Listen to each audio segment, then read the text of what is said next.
Hello, this is Mike, NoStressMike.com, and I want to talk about why I purify my own water. I use a Berkey. I don't know if you can see it or not, but it's right there.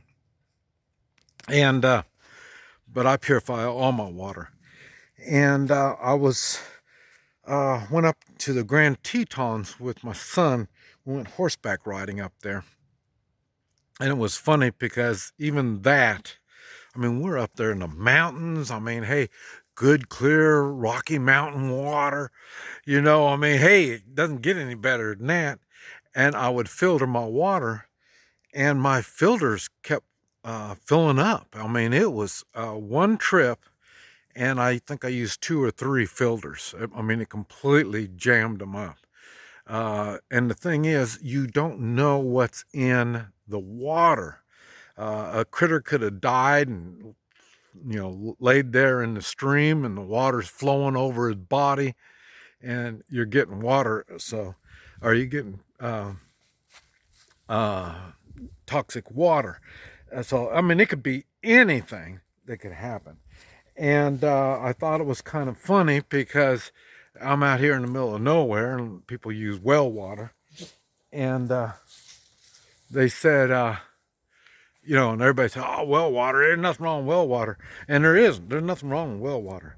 The only thing is, how often do you test it? Do you test it every day? Because anything can happen anytime. And so you really need to test your water. And this, I don't know if it's going to show up, but you see it's a green tint in that water, and it's got algae in it, and it's from the water well. And so still, but now see, they didn't realize that their water was contaminated like this, because you're using a glass or something and you don't see that much of it. These are 5-gallon jugs, and here, let me show you the manufacturer. Yeah, that's the manufacturer of these jugs.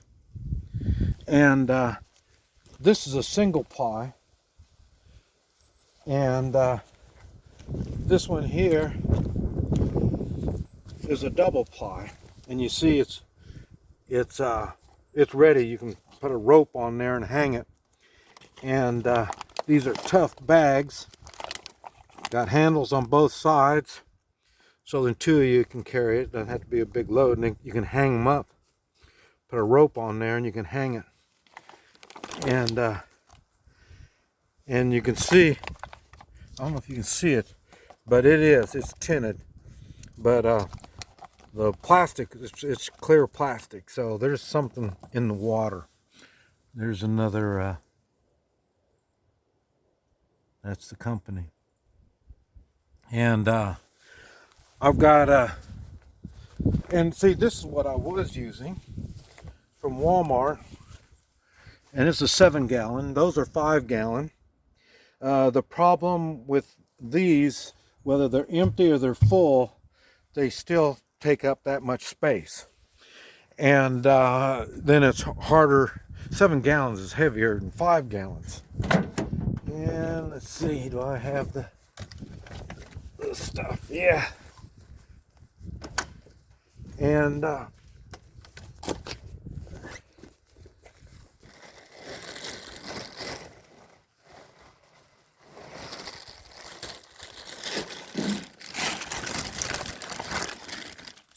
there's the bag. I already used it. I already emptied that one. And those are 5-gallon. I think this is a 3-gallon. This is a 3-gallon. And then right here is a 1-gallon. So, and you see, they don't take up any space once you empty them out. And there's a spout. This is what the spout I use to dump it in my tank, my RV. I thought I was going to be using this, but it doesn't work. But I bought it. But anyway, anyway, like I say, they don't take up any space when they're empty. And I do suggest the double ply, like right there. That's a good one. I got 2 of the single ply and 1 of the double ply, and the double ply works much better. They work really good, and like I say, I don't think these people realize how bad their well water is. But you should always be treating your own water. You should be purifying your own water, because you don't know what you're getting, and you may not taste it and stuff like this. And then once it's purified, you'll have the same water everywhere you go. So, but anyway, I thought I'd mention that to you. This mic, no stress mic.com.